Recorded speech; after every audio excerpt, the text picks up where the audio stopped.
Hello, everyone, and welcome to Writers Morning Out. This is a free gathering of writers of all levels, of all genres, sponsored by the North Carolina Writers Network. I'm Penny Cottrell. I'm the regional rep for the Central Piedmont, the 7 central counties in the middle of the state. I see a lot of familiar faces here, but if I haven't met you yet, welcome. Today, we are so fortunate to have Meagan Church with us. She is a New York Times and USA Today bestselling author of The Mad Wife, The Girls We Sent Away, and The Last Carolina Girl. She writes emotionally charged, thought-provoking, empathy-inducing stories that explore the complexity of human nature. Her historical fiction chronicles the plight and fight of unheard voices of the past. Meagan holds a BA in English from Indiana University and is an adjunct for Drexel University's MFA in Creative Writing program. A Midwesterner by birth, she now lives in North Carolina with her high school sweetheart, 3 children, and a plethora of pets.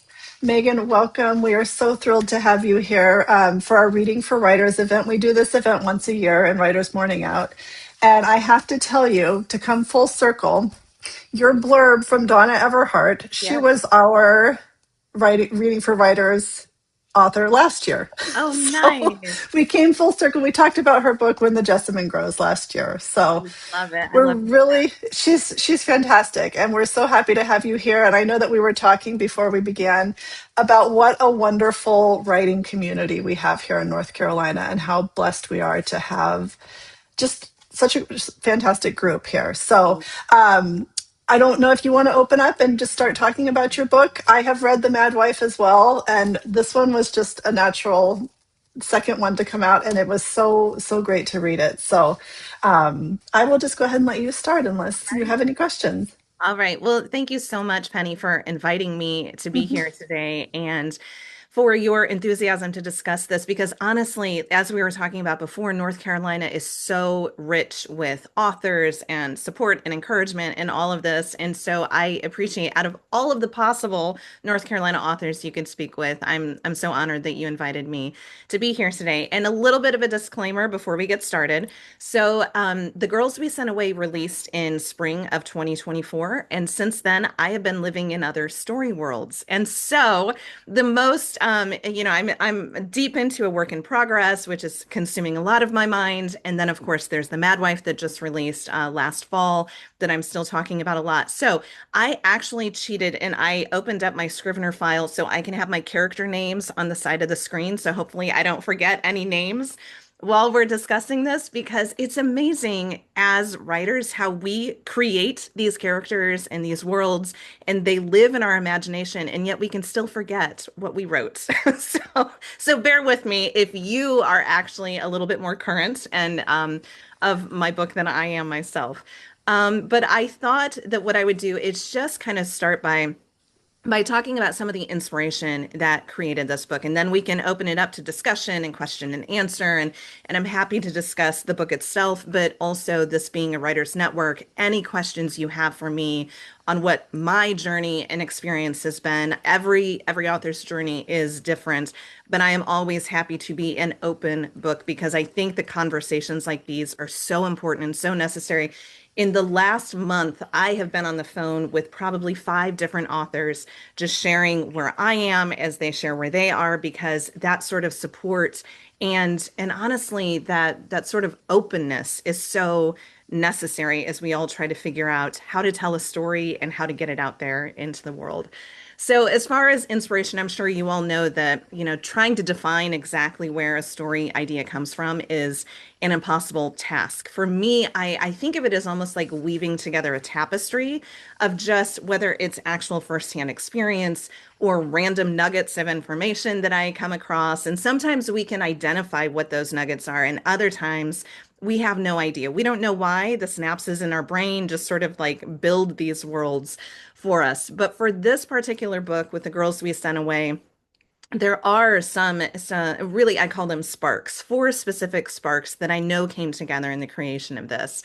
And the first one actually happened in a 1980s video store when I was there with my dad. And we were picking out some sort of, weekend entertainment. And we happened upon a woman that my dad knew that I did not know. Now, I grew up in a very small town where both of my parents had been born and raised, and I knew most of the same people that they did. So when she walked away, I asked Dad how he knew her, and he said, "Well, we went to school together." And I said, "So you graduated together?" And he said, "No, because back then, if a girl got pregnant, she had to drop out of school." Now, I don't remember what movie we picked out that day or anything like that, but I just remembered, even at that young age, I was probably like maybe upper elementary school at the time. And I just remember that thought sort of percolating in my mind for a while as to why this woman, had to drop out of school and then how that sort of affected the rest of her life. So fast forward then, and it is 2017, and it's about 2 in the morning, and the rest of my house is asleep. My husband, kids have gone to bed a while ago, and I finished watching season one of The Handmaid's Tale based on Margaret Atwood's book. And I was just trying to process what I had seen. And I'm a nerd who loves to get lost in different rabbit holes. And so I had nobody to talk to with it being 2 in the morning. So I turned to IMDb, the Internet Movie Database, if you're unfamiliar with that, and I start reading comments and viewer reviews of the show. And there was this one that said, "If you don't think this could happen today, you need to look at the baby scoop era." Well, I was intrigued. And so I sat there on my couch at 2 a.m. in the morning, just Googling what the baby scoop era was. And then I called my mom the next day, not at 2 in the morning, and I said, "Hey, do you know, tell me about the baby scoop era." And she was like, "I have no idea what you're talking about." And then as I started explaining, well, this was maternity homes and the practice of sending girls away. And she's like, "Oh yeah, like I know about that. So and so suddenly disappeared from school, or so and so went to live with her aunt, and things like that." But she had never heard it being referred to as the baby scoop era before. But it is defined as 1945 to 1973, when an estimated 4 million unwed pregnant women were sent away to maternity homes that could result in coerced or forced surrender of their children. Now, I like to be abundantly clear here that not every maternity home operated in that way. Not every maternity home was Lorraine's experience from the girls we sent away. Because really, a lot of these homes started with a mission to help mothers and to help keep mother and baby together, including the Florence Crittenden homes. So there was Salvation Army, the Catholic Church, other organizations created these homes as sort of safe havens to help the mothers through the birthing process, and sometimes even beyond that too. And sometimes they would continue to support the mother and baby afterwards. But the practice kind of began to change, especially after World War II. And part of the reason for that is because we had men coming home with sexually transmitted diseases that they picked up while they were in the war. And then we also had teens having access to privacy in ways that they hadn't had before. Think back seats of cars and things like that. And so there was an increase in unplanned teen pregnancy. And so some began to look at these conditions as almost a supply and demand. So there was a supply of babies that then could meet the demand of these infertile couples. And so some maternity homes at that point began to favor adoption over keeping mother and baby together. And sometimes they would go so far as to coerce and manipulate these women into signing over their parental rights. Because let's face it, they didn't have Google at that time where they could simply get on their phone and see what their rights were, or hire a lawyer, or speak to somebody to give them counsel and advice. And so they were already in a very vulnerable position, and then being told by the adults around them that this is what they needed to do. In the research that I did, there is a book that was so essential. The title is so close to mine that I get them confused sometimes. And it is The Girls Who Went Away, I believe is a title, by Ann Fessler. And this is nonfiction. And she does such amazing research of interviewing women as to what their experiences were. And one of the stories that stuck out the most to me was this couple in New York. They were unmarried, but very young. And she gave birth but would not sign the documents to hand over the rights of her child. And so the home continued to keep the baby, and then the parents could come visit. And it was during one of these visits, the couple had since married. So then they hoped that the marriage then would solidify them being able to take their child home. But during their time with their child, the mother was asked to step out to speak to somebody, and she was told that for the child needed medical intervention and she needed to sign this document to allow the child to be treated. But what she was actually signing away were her parental rights. And so unknowingly, she signed that paper, and that child was then placed for adoption. And it was decades later that the child, now an adult, was able to track her down. And come to find out, the couple had remained married, had had multiple children. I forget, it seemed like it was almost like five other kids. And unfortunately, the father had passed away by then. But that son and his mother were finally able to be reunified. But it was just this heartbreaking story of this couple that very much wanted to do everything they could to keep this child. And they raised other children and stayed together as a family unit, but they still did not have that choice for themselves to keep that first baby. And so it was researching and hearing stories like that I mean just really enraged me. And this is how my husband knows that I'm onto a new idea, because I start getting really angry and worked up over something. And so, in this case it was the maternity home practice. With my first book, it was eugenics and forced sterilization, taking place here in North Carolina. And then in my most recent book, The Mad Wife, it was the practice of hysteria, of diagnosing women with that blanket diagnosis of hysteria. And so the more I kept digging into this practice of maternity homes, the more Lorraine, this character, began to talk to me. And that led into the third spark, which was the space race. Because as I was trying to figure out when to set the book, because I had a range of, it could be 1945 to 1973, when exactly do I set this story? And my youngest of three, at the time, she was space obsessed. And we were celebrating the 50th anniversary of the moon landing. And she was so excited. She's a little nerd like me. So she was reading all of this stuff and sharing all this information with me.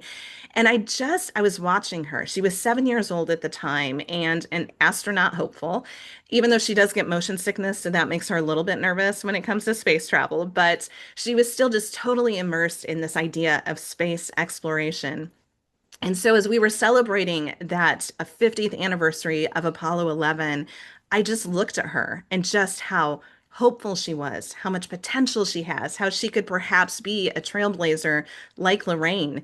And I just thought, this is when the story needs to be set, because it made it so abundantly clear what women were facing in that era versus the ability for men to literally blast out of the atmosphere and, to be able to go on these adventures and not be earthbound in the way that women were. Because let's face it, it takes two to tango to create a child, but the women are the ones who held the burden and the embarrassment and the shame of these quote unquote unwanted pregnancies.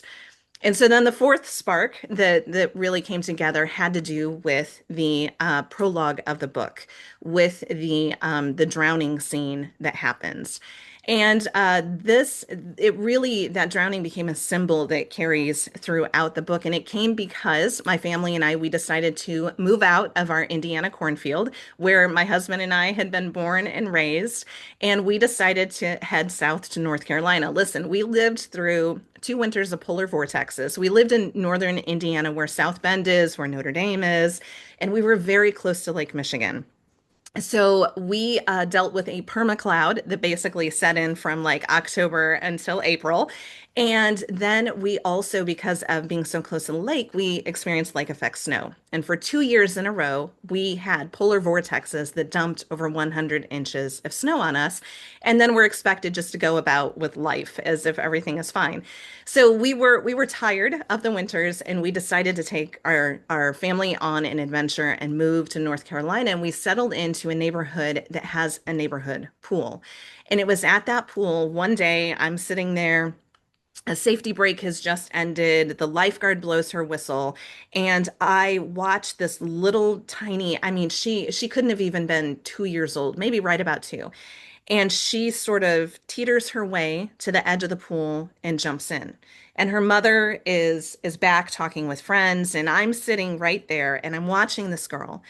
And she starts bobbing in the water, just going down and coming up and going down and coming up. And she almost looked graceful. She almost looked like she was dancing, just the way that her arms were out.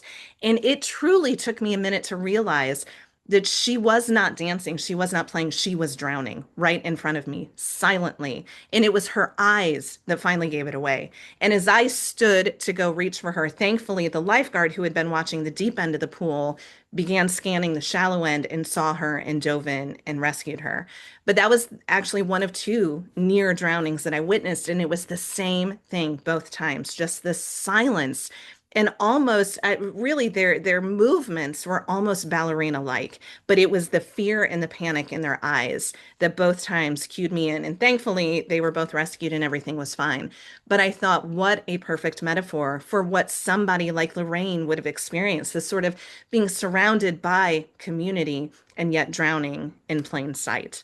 So those are some of the sources of inspiration that I can clearly identify that helped bring this book together, that were woven together to create Lorraine's story. And so now I'm happy to just open the floor to questions and discussion over the book or writing or whatever we want to talk about.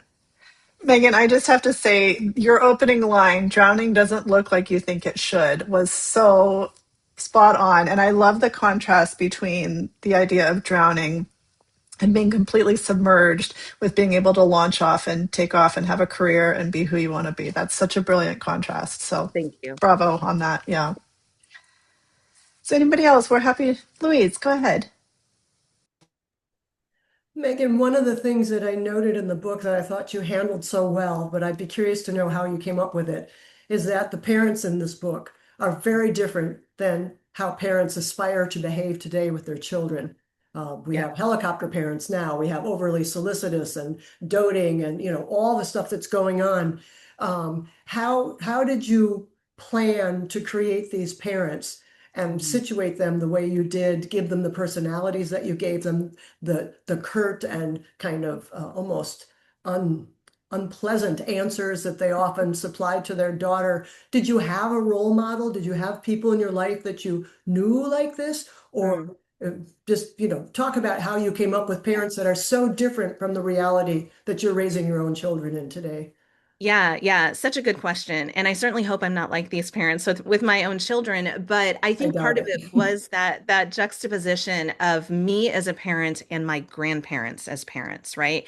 And let me be clear that Lorraine's parents are not modeled after my grandparents in whole or completion, but it was just this exploration of generational differences as to how my parents were raised versus how I'm raising my kids.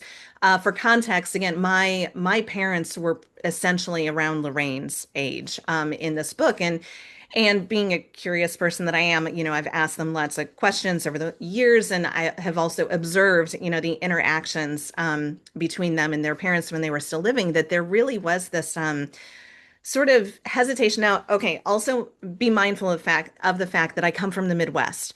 We Midwesterners do not have a history of storytelling like the South does, right? Even though the story is set in the South, I know that I have Southern author friends who tell about hiding underneath the table at family gatherings and hearing the tales and the yarns that would be, woven in these moments and sometimes repeated, but still keeping, the listener hanging on the edge of their seats and stuff. And as a Midwesterner, it was more stoic, emotional distance, not really, not an emotional connection, let's put it that way.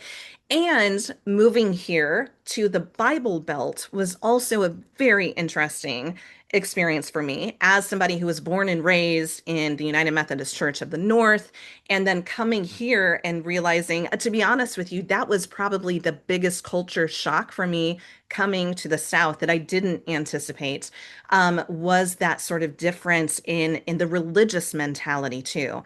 And so that was part of what I was processing as I was writing this book, was these parents who have that nice appearance on the exterior and among friends and neighbors, but on the interior, they are emotionally distant because of appearances, because of wanting to keep up appearances, of not wanting shame to be brought on, their family. And so it was really kind of delving into those dynamics, and also, through research, through reading stories and accounts of some of these women specifically, but also just kind of, delving into the 1950s and 60s and that post-war, mentality that took place. All of that just sort of merged together in those parents. Thank you. The parents are almost cringeworthy occasionally, especially the father, some of his answers. And you had to use your imagination and research, as you say, to create a realistic portrait of people from that era, Yeah. that you're like, hug this girl, this daughter needs a hug. And Right. they weren't able to give those hugs, not even afterward. It hurts. You hurt for Yeah. her. Yeah. Yes. Thank you. Megan, I also wanted to ask you about, as they're approaching the maternity home, you Mhm. mentioned the live oaks sort of creating this almost like it's gonna hug someone or protect someone. Mhm. That's the beginning image we have. And later we learn it starts to feel more like a prison. And I just love that image. And you've got so much great imagery in your book. And I'm wondering if this maternity home first was a real place that you'd visited, or if you had just kind of come up with this out of your own imagination. Yeah, yeah, good question. And so, first of all, nature plays a part in all of my books, and actually, the one I'm working on now, well, second to the last Carolina Girl. And actually, I think nature plays an even bigger role in this one that I'm working on now. Part of it is just because I'm a tree hugger. My dad was a lumberjack, so I think I've kind of swayed in the opposite direction to hug more trees because of the ones he removed. But anyway, it being so so the last Carolina Girl is set in North Carolina. And I started writing that shortly after moving here. And it was inspired because I learned that a great aunt of mine had been sterilized by the state of Indiana when she was around 12 years old. And this was a fact that none of us in the family knew until she passed away at the age of 92.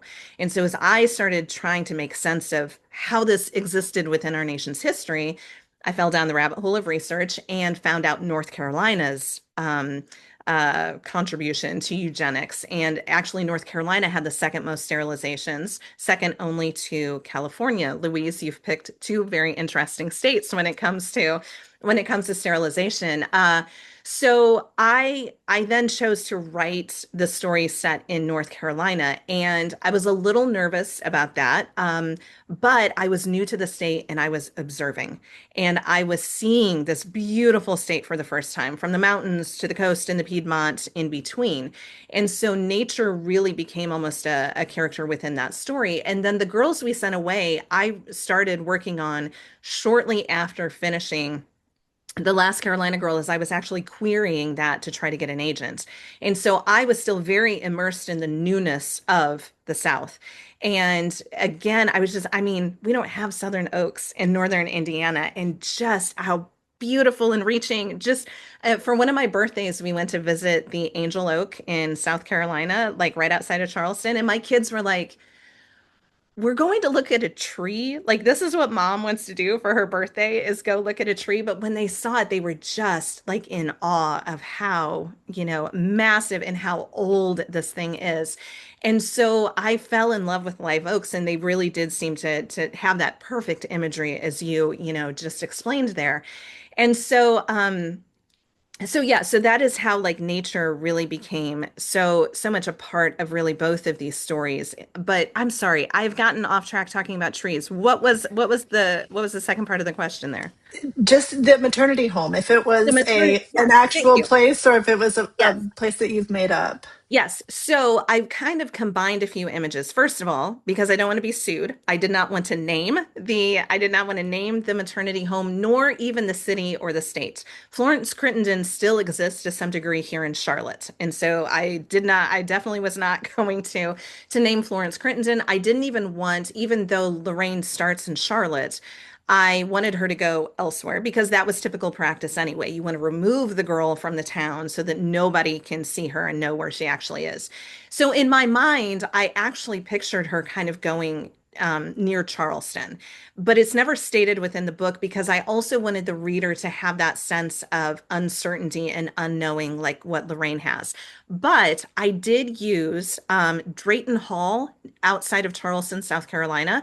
It was not a maternity home, but I used that structure as inspiration for the maternity home in the book. So when it talks about the staircase, there being two staircases, that's part of Drayton Hall. And while I didn't even visit it for myself because I was also working on this like during COVID and lots of restrictions and things like that, but I did a lot of looking into the floor plans and photos and things like that, and that was what was used as the inspiration for the maternity home.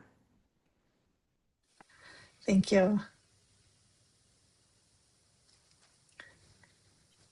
I have, Aquanetta, yeah. yes, thank you. Megan, I have a question about the librarian. Mhm. It's just so interesting that Lorraine was, well, she was smart, she was very intuitive, and she looked for opportunities to help herself in the Mhm. beginning.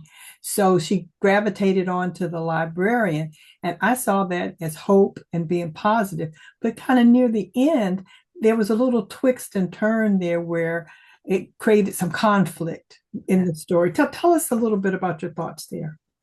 Yeah, yeah. So this is maybe we're maybe mini spoilerish area, but nothing major if you haven't read the book. But really, the librarian was one of the characters who probably changed the most over the course of writing and revising the story. She was very different at the beginning, but I realized that Lorraine needed an ally, and so that's when the librarian became a little bit more of a prominent figure because she was one who could really represent an idea of what a woman could be opposite of what Lorraine's mother is, definitely, different than what Miss Mahoney. I had to use my notes here because I forgot Miss Mahoney's name. And so she was this different sort of woman figure that Lorraine could perhaps aspire to be. But the story really is about how nobody is listening to Lorraine, right? Everybody thinks that they have best intentions for Lorraine if she would only listen to them. So even the librarian, she is, she thinks that she has Lorraine's best interest in mind, but she is still not asking Lorraine what she wants, right? And of course, because of her sister, the backstory there, she doesn't want to see Lorraine's future look the same as what her sisters did because of an unplanned pregnancy. And so she has her own expectations and desires. So really, she's not a full ally within the story, but she's a false ally, is what we come to see.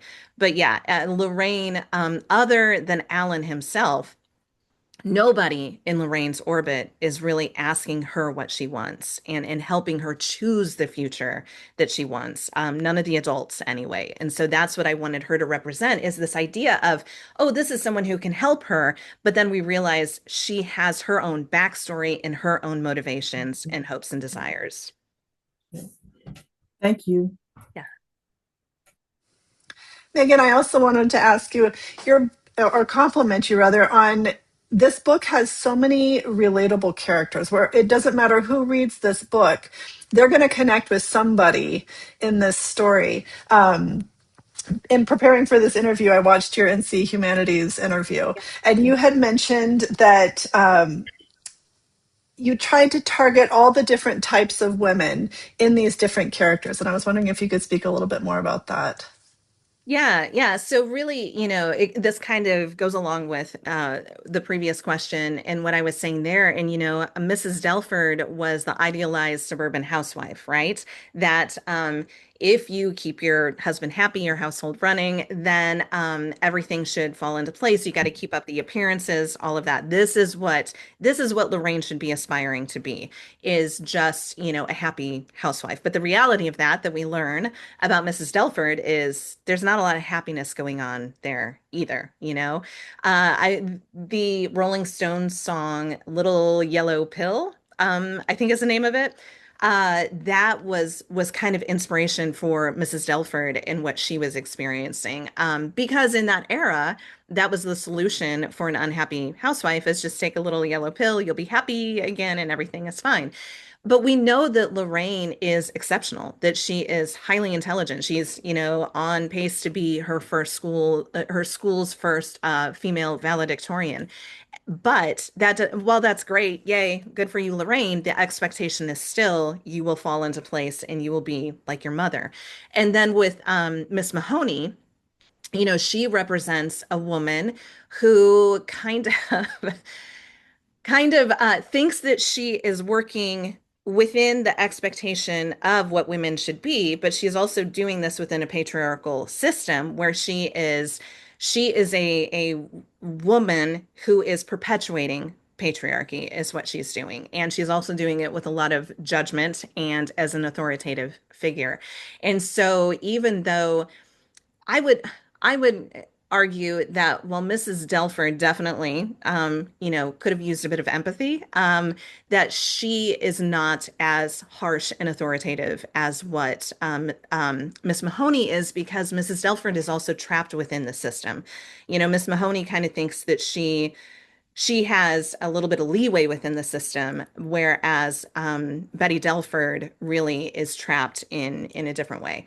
And then we have the librarian who is a little bit more of a representation of the feminist movement within the 1960s and working outside of marriage and being her own woman. But that also comes with pros and cons of its own as to what her perspective is as to how Lorraine should want her future to look, and how a child could perhaps hamper that.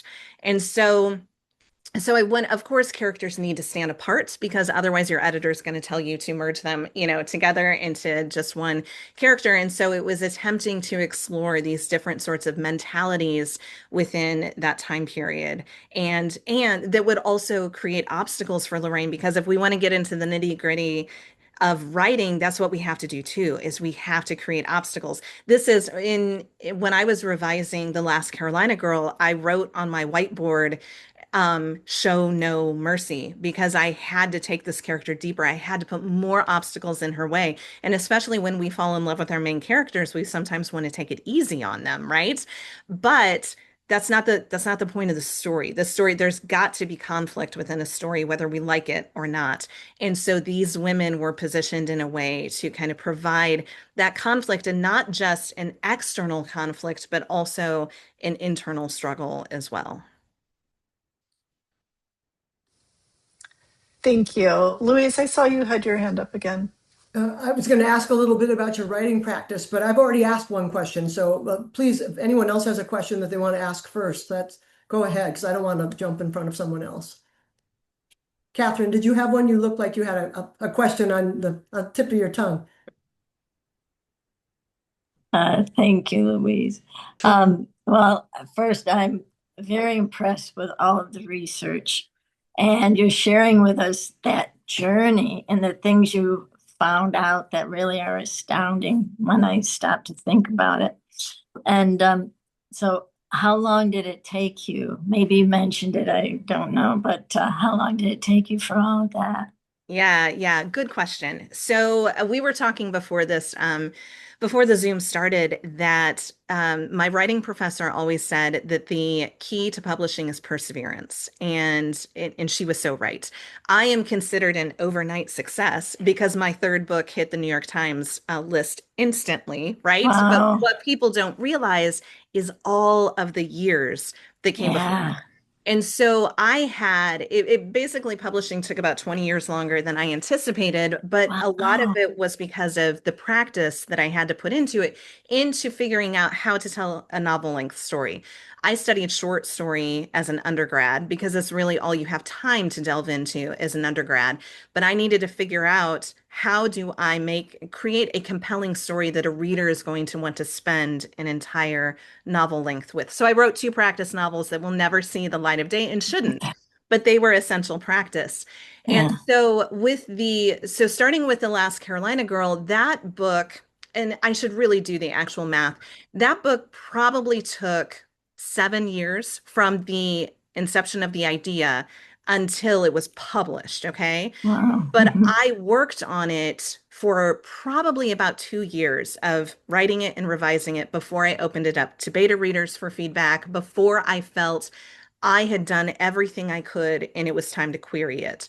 The query stage took about 18 months, lots of rejection, lots of Wow. silence. I sent out 56 queries. I had one offer to revise and resubmit because that agent thought I should weave a modern storyline into the historical, which I did not want to do. And then I had my agent offer the agent I'm still with today. And in the process of that, once I started querying, that's when I got to work on the girls we sent away. Because, writers often ask me, there's an author who published a book and a couple years later, she was still trying to get it out there and market it and get new readers and this and that. And she's like, what can I do? And I'm like, write the next book. That's what you got. Oh. You got to keep moving forward. And there's a saying within publishing that front list sells backlist. So front list is usually what they call a book that has been released within the last couple of months, and then it's Mm-hmm. moved to what they consider backlist. And so as you have a new story that gets out there into the world, then that can create interest in the ones that already exist. So like, when The Mad Wife took off and exploded, then that meant readers who hadn't yet known about my first two books started looking at those. So Uh-huh. anyway, to get back to the timeline with the girls we sent away, so I began working on that. So in 2017, when I watched The Handmaid's Tale, and I got my agent, and then we went on submission to editors. And when I had a call with my editor, they do, it's a call to kind of talk about the story. They try to make you feel really good and offer sort of their insight as to what they see for what the story can become. And you're trying to figure out, okay, is this an editor that I want to work with? Do we have a similar vision? And hopefully they will make an offer after this phone call. On that call, the editor asked me, are you working on anything else? Well, I had the draft of the girls we sent away done. And so I was able to pitch her that Oh, idea at the same wow. time. And so it became a two-book deal. And so again, the inception of the idea came in 2017 and it was then released in 2024. So it took Okay. me a few years to write and revise again, send beta readers, get feedback, all of that kind of stuff. Work then with my agent on revisions and then my editor on revisions.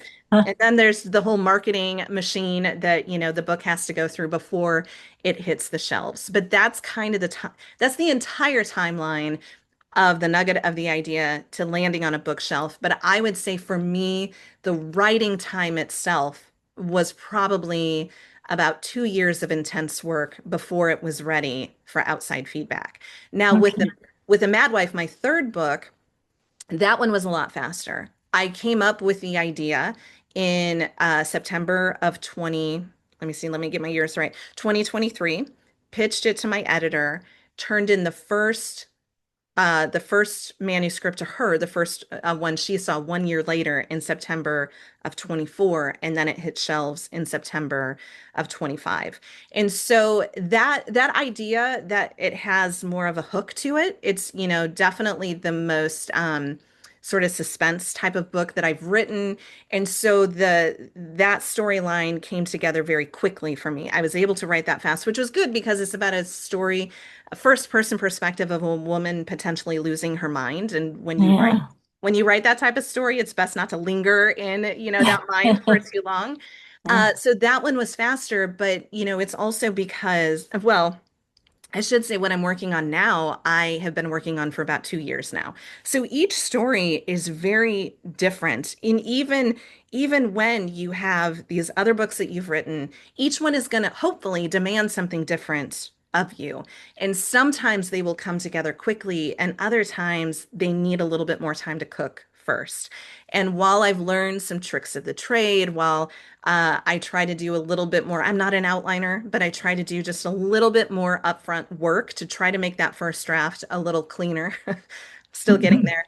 And with teaching as part of Drexel University's MFA program and working with students and also doing freelance editing and things like that, I've learned how to become a little bit more, I think, efficient is a good way to put it. But Yeah. that's still, but my process is still messy, and so it's not always as quick as I want it to be. I wish that this first book, sorry, this current one I'm working on, I wish it had come together a little bit faster than what it has. But sometimes you need to give a story more time to breathe than what you, the author, hope for.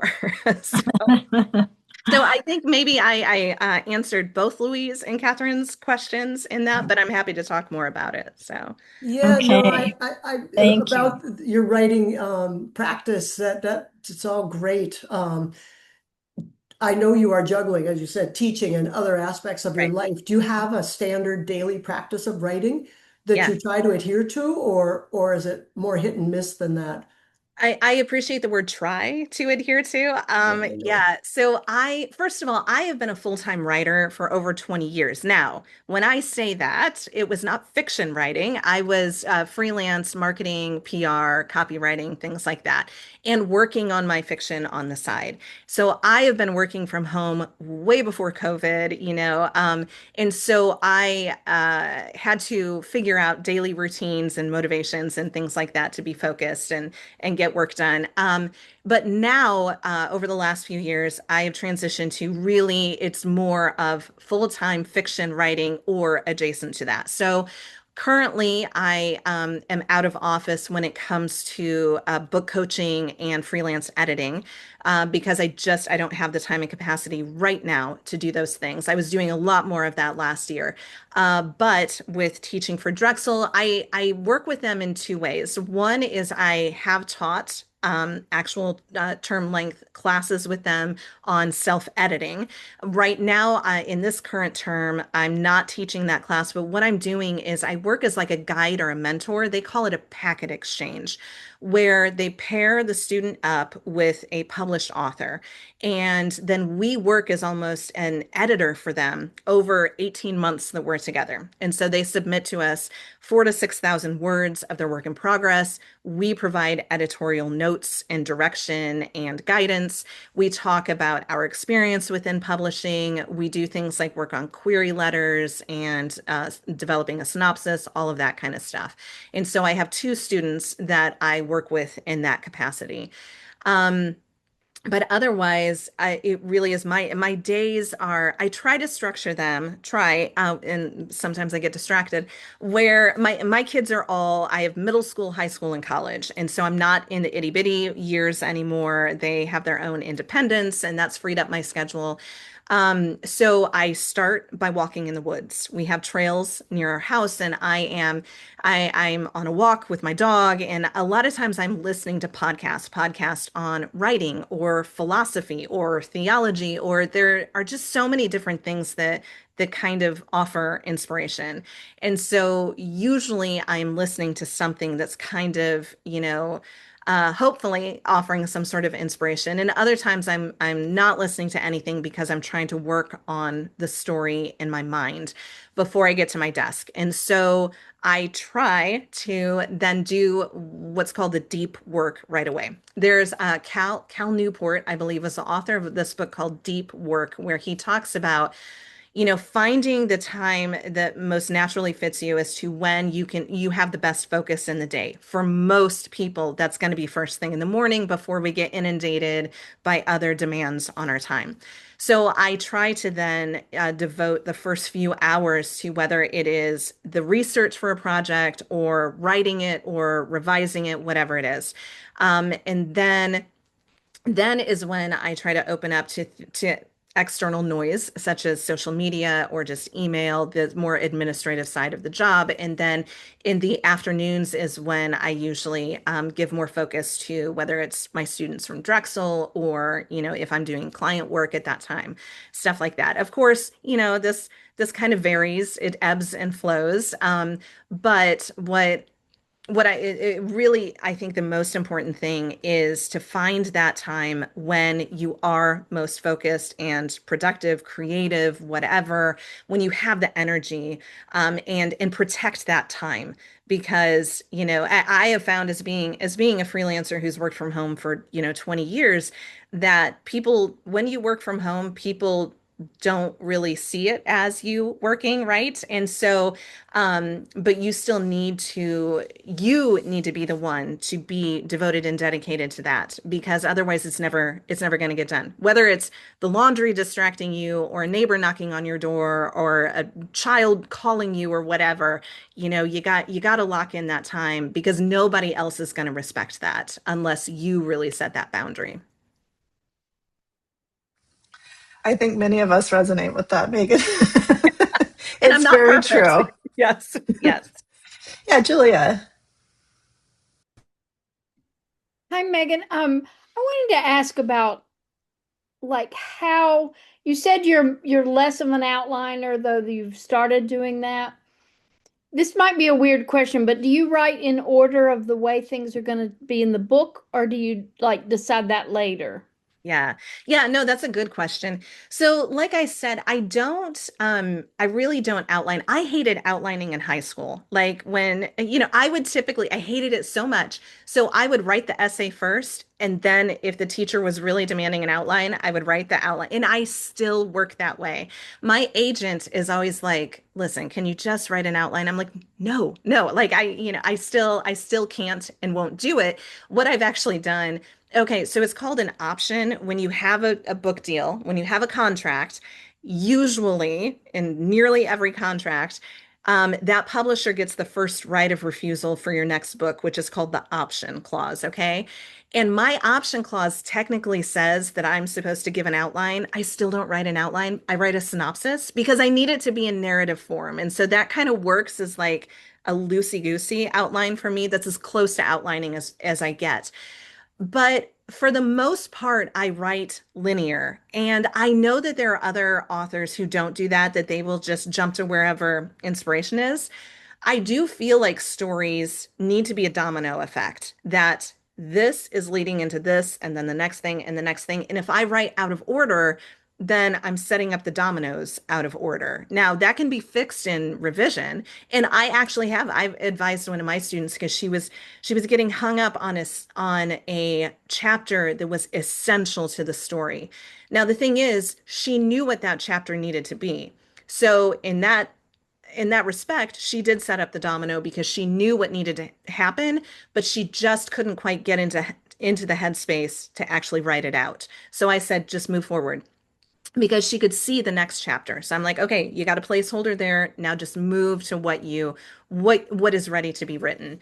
And even in my revision process, that I'm working through right now with my next work, like I want to work out of order because there are things I see, but my brain still wants to go chapter by chapter instead.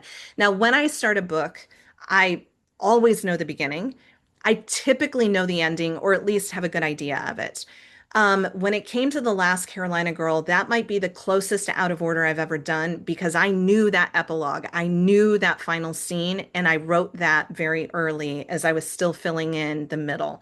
But otherwise, my default typically is to write in a linear way, because it's kind of how the story just comes out. I might see things, I might like jot down a note that this will happen, but I don't really write that chapter until I get to it in the process.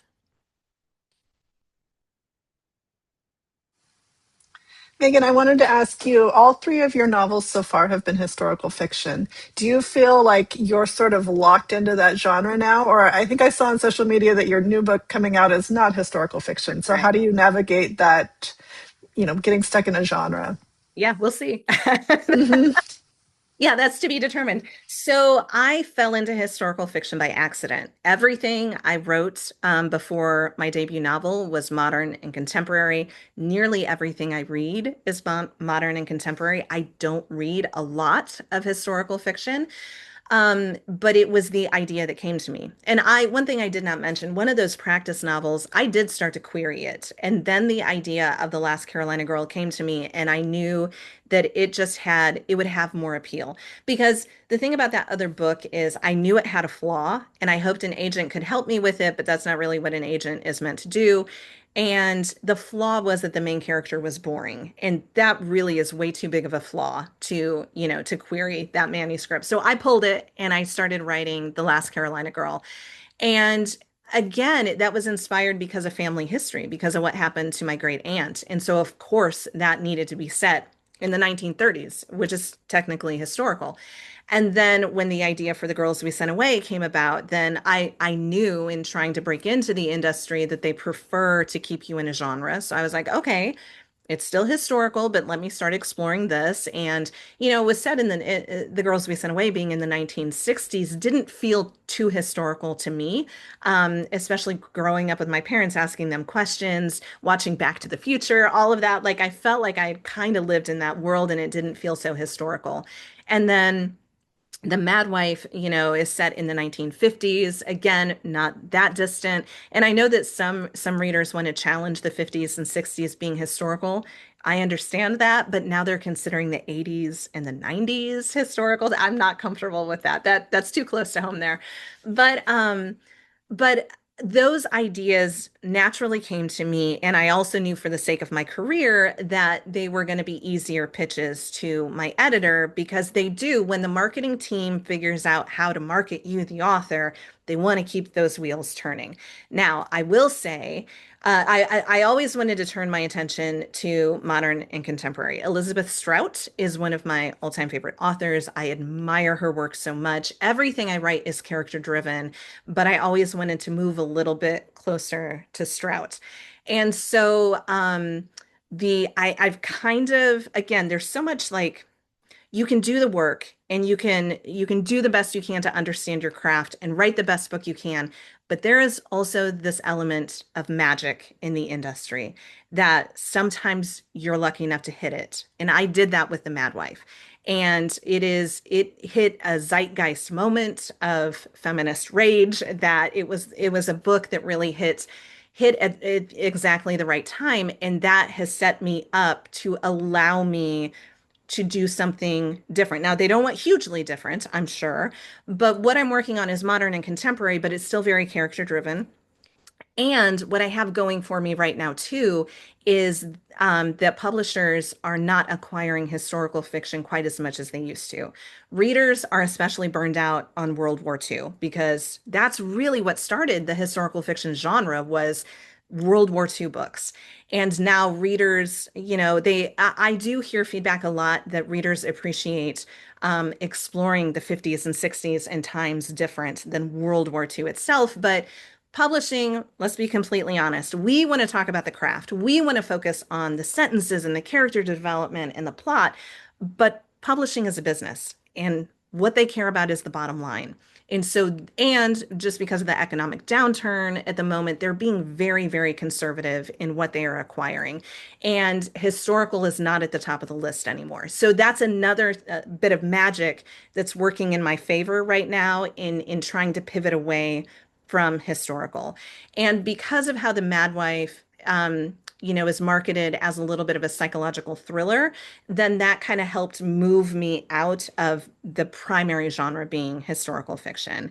So, yeah, I mean, that's a lot of business speak, but it's the reality It's the reality of publishing, because I know that for some authors, for them to switch genre, they've had to write under a pen name and things like that. And so it really, every author's journey is different, and it's kind of a case by case scenario. But then, you have Kristen Hanna, who started in contemporary romance and then actually, shifted over to historical. And that was when her career really took off and exploded. So it's not that it can't be done, but there's just a lot of factors, that go into determining if you can successfully do it. Thank you. We've got about 5 minutes left. Louise, go ahead. Two short questions, I think. One, I know you wrote some short stories early in your career, so I was wondering if you might talk about how those affected your ability to get an agent maybe to take you seriously, or something about that. And also I want to know who you're currently reading right now, who's on that bedside table. Yeah. Yeah, great questions. So, I wrote short stories, and I never got a big publication. I got a few small literary magazines, and so I don't think that that necessarily helped with me landing an agent. Because honestly, when I started shifting my focus to writing novels, my kids were also young, and so all of my energy for fiction was going into novel writing, not pursuing short story anymore. And so there was a decent time gap from when I was writing and submitting short stories to when I was querying for an agent. And so really what again, because this is the business side of things, that my agent specifically didn't care so much about short story publication, because she wanted to know that I could tell a full length book. That was what mattered more than, the credentials of, landing Paris Review or something like that, right? And so she wanted to know that the concept is something that a reader would be interested in, and that the story holds together over the full length. And so, if you have those publications to list, of course, do it. And I'm not saying, that it would harm anything. No, no, no. It is just another, way to try to stand out. But really, what the agent and the publisher want to know more so, because short story is different than novel, and they want to know that you know what you're doing when it comes to telling a full length novel. Unless you're pitching, of course, if you're pitching a short story collection, that's a completely different scenario. So yeah, when it comes to novel, that's what they want. What was the second part of your question? I just wanted to know what was on your bedside table. What are you Bedside, reading? yes. Who are you reading these days? Yes. Okay. So Elizabeth Strout just finished this one last weekend. For Mother's Day, what I did was I went out on my porch, sat down in a rocking chair with a cup of coffee, and did not stand up until I had finished this cover to cover. Now, I mean, it's thinner, so but it was amazing. I mean, she is so brilliant at her subtlety and subtext, and her ability to speak volumes through such simple description. I mean, she's masterful. So anyway, I just finished that, but what I am currently reading is Angel Down, which just won the Pulitzer. And if you're not familiar with this, it's a story. This one is set during World War I on a battlefield, and they find a fallen angel who has been injured. Okay. This book is told in one sentence. The entire story is one sentence, and every paragraph starts with and. And I was like, I got to just see this from it. How did he pull this off, right?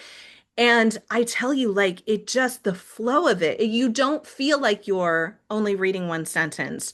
But what's brilliant, that I haven't even gotten to this yet, but I'm already anticipating the brilliance, is apparently the story loops. And at the end of like a first chapter, there's a paragraph where he explains how purposefully this was written, because it's meant to feel, he wants the reader to feel like they are trapped in an endless cycle, as war is an endless cycle of violence. And so it is almost like the stream of consciousness, single sentence, that then in the end, somehow, I haven't seen it yet, somehow loops back to the beginning, as if you're still stuck in that same story. So that's what's on my bedside table right now.